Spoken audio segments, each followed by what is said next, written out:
profesor, a Elías Sanz, y ellos sí lo citan, ¿no? Y hay un artículo donde publica Elías Sanz y se autocita, ¿no? De forma que si quitamos esos 3 artículos que son de colegas suyos, de su grupo de trabajo, nos quedaríamos solo con 4, ¿no?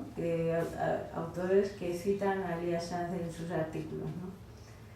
Bueno, vamos rápido porque si no, aquí hay muchos artículos, fundamentalmente en esta revista, la revista española de documentación científica, que es number 1 en el top 10 de revistas españolas en bibliotecología y documentación.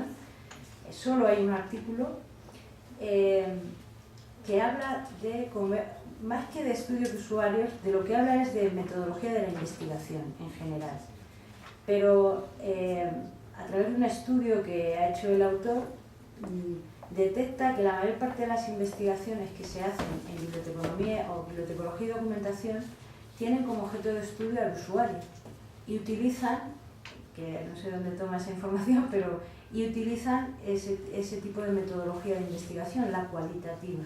Y a partir de ahí empieza a hablar de qué se entiende por investigación o metodología cualitativa y cómo se puede desarrollar y aplicar a trabajos de investigación en bibliotecología y documentación. Esta revista es la que se publica en nuestra facultad, en la Facultad de Ciencias de la Documentación. El primero de los artículos, que lleva por título Técnicas bibliométricas aplicadas a los estudios de usuarios, es uno de es un artículo que está escrito por Elías Sanz en coautoría con otra profesora de su equipo. Y bueno, en el año 97 ya empiezan a decir que hay que utilizar técnicas bibliométricas para estudiar a nuestros usuarios. De forma que la metodología de la revisión de citas y referencias bibliográficas, ¿no? Y es lo que han hecho a partir de ese momento. Elías Sanz y su equipo de trabajo solo hacen estudios bibliométricos sobre distintas comunidades de usuarios, y en este artículo pues definen qué entienden por bibliometría, qué tipo de bibliometría hay. Creo que tienen un artículo muy semejante en su contenido en la revista del CUI, Investigación Bibliotecológica. Y pues nos hablan de qué utilidad puede tener este tipo de metodología aplicada a los estudios de usuarios. Es decir, cómo podemos conocer a nuestros usuarios, sobre todo los del ámbito científico, investigador, claro está, los que publican. Cómo podemos conocer a usuarios a través de lo que ellos publican y sobre todo de las citas que ellos incluyen en sus publicaciones, ¿no? Podemos conocer el tipo de documento que utilizan, las fuentes más utilizadas, ¿no? La lengua más frecuente, es decir, a partir de ahí conocer a usuarios, pero claro, el problema que tienen en la aplicación de estos métodos, y esa es una opinión personal, es que solo se puede trabajar con usuarios que publiquen. El resto, que es la inmensa mayoría, ¿no? Solo en determinados ámbitos se publica, ¿no? En el ámbito académico, pero un usuario de una biblioteca pública generalmente no publica, creo yo, ¿no? No es habitual que publique. Incluso en una biblioteca universitaria, los usuarios de una biblioteca universitaria, los alumnos, a veces no publican, la inmensa mayoría de las veces, ¿no? Pero bueno. Luego hay un artículo de un autor cubano que lleva por título ¿Por qué requerimos una metodología para el estudio de las necesidades de formación e información en las organizaciones y comunidades? Realmente lo que hace este autor en este artículo es analizar 2 asuntos que parece que preocupan bastante. Por una parte, todo el mundo dice que es necesario hacer estudios de usuarios. Y por otra parte, en el otro polo no hay un marco teórico de reflexión totalmente definido sobre los estudios de usuarios de información, que es de lo que tanto nos quejamos siempre, ¿no? Todos los que nos ocupamos de este asunto. Es decir, es necesario hacer estudios de usuarios, afrontar el tema de las necesidades de información de nuestros usuarios, pero por otra parte, después de tantos años, aún no hay un marco teórico conceptual que aclare algunos asuntos relacionados con ellos. Y esto es un poco lo que dice este autor a partir de un estudio que él hace de distintas bases de datos, ¿no? Bueno, los 2 últimos artículos, los estudios de usuarios en los planes de estudio de biblioteconomía y documentación y metodología de investigación en estudios de usuarios, coincide que fueron 2 ponencias en unas jornadas que se celebraron en la Facultad de Ciencias de la Documentación en el año 2007 que tuve la suerte de organizar yo y por eso las hice sobre los estudios de usuario de información, claro está. Siempre que tengo ocasión aprovecho para sacar el tema, ¿no? Y entonces estas dos autoras participaron en esas jornadas y sus ponencias se publicaron luego en la revista como en forma de artículo. En el primer caso, la autora, me quedo, entonces rápido.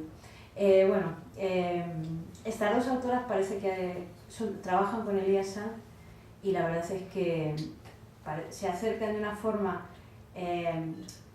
muy semejante a la que él lo hace en su manual al tema de los estudios de usuarios en general, ¿no? Me quedan muchos más artículos, así que no se los voy a comentar todos porque...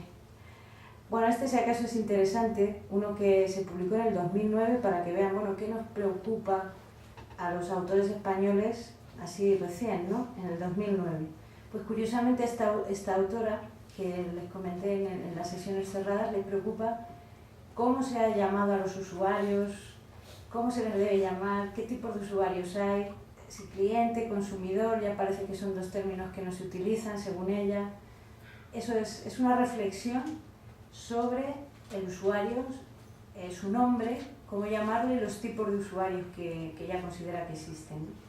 Bueno, voy a pasar yo creo que rápidamente a las conclusiones. Aquí tenemos un artículo que es las dos jornadas, dos ponencias que presentaron Mónica Izquierdo con dos compañeros suyos que las refundieron y las presentaron en un artículo, es decir, es lo mismo, así se puede publicar, claro está, es decir, publicas lo mismo en distintas fuentes, con una diferencia de 1 año, 2 años, ¿no? Y parece que son distintos documentos, ¿no?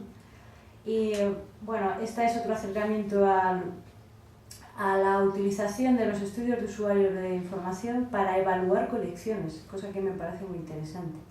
Es decir, conozcamos qué quieren, qué demandan nuestros usuarios, qué necesitan, y luego veamos si nuestra colección se corresponde con esas necesidades. Y podemos evaluar nuestra colección, los libros que tenemos, las revistas que tenemos, ¿no? Y ahora viene Forinfa, que son muchísimas. Estos son todos los artículos que presentan. Ahí ven que, creo que no ven mucho porque la letra es pequeñita, pero son distintos acercamientos al tema. De cualquier forma, no se crean que es que ellos explícitamente en estos trabajos hablen de o digan, vamos a hablar de los usuarios de la información, vamos a hablar del fenómeno, de las necesidades de nuestros usuarios. Está el usuario ahí, en el centro, y son distintos acercamientos a ese usuario. ¿Cómo podemos utilizar la información que obtengamos de él para su satisfacción, ¿no? Y entonces son distintos temas, metodologías diferentes, algunos plantean en nuestro país el tema de los estudios de usuarios y la archivística parece que no tienen nada que ver, y en este caso hay dos artículos que son reflexiones son archiveros los que hablan y dicen, en los archivos también tenemos que conocer a nuestros usuarios para poderles ofrecer los servicios que necesitan, los productos que necesitan y demás. Entonces es como la necesidad de clamar en el desierto, ¿no? Es decir, hay que hacer también estudios de usuarios en archivos, ¿no? Entonces ya me paso a las conclusiones, que van a ser breves. La primera de todas ellas es que apenas hay, como ven, en 16 años y en estos medios, apenas hay trabajos de carácter teórico relacionados con los estudios de usuarios, sus necesidades, el fenómeno de las necesidades en general. Parece que la fuente más utilizada sea la revista, o más en concreto el artículo. También es verdad que se dan más volúmenes y números de revistas que jornadas, ¿no? Las revistas pueden aparecer 2 o 3 veces al año, mientras que las jornadas, encuentros, se dan cada 2 años, cada 3 años. Pero en principio, si nos quedamos en las cifras, parece que es la fuente más utilizada para dar a conocer este tipo de trabajos. En nuestro país, en España, desde 1997 y hasta el 2009 han ido apareciendo este tipo de trabajos, salvo en 2 años hemos visto que en el 2006 y en el 2008, no sabemos por qué, quizá no haya una razón, ¿no? Pues no había